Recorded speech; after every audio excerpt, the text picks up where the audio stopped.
কি হয়ে যাবে বাবাই? অজ্ঞান হয়ে যাবে কেন? বাবা সিমেন্ট এনেছে বলে?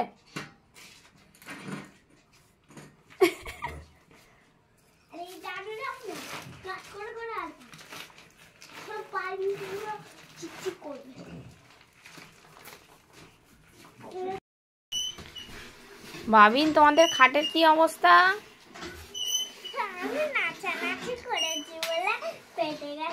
ফেটে ফেলেছ? এবার কোথায় শোবে তুমি?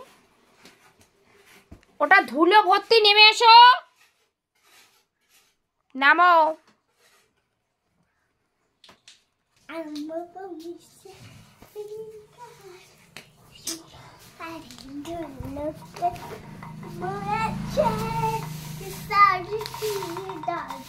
দাদু কিন্তু হেভি করে ফেলেছে।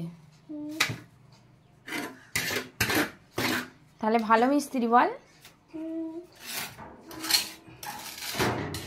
দাদু কি ভালো মিস্ত্রি না খারাপ? ভালো মিস্ত্রি। মিস্ত্রি নয়, দাদু কি তাহলে? লেবার।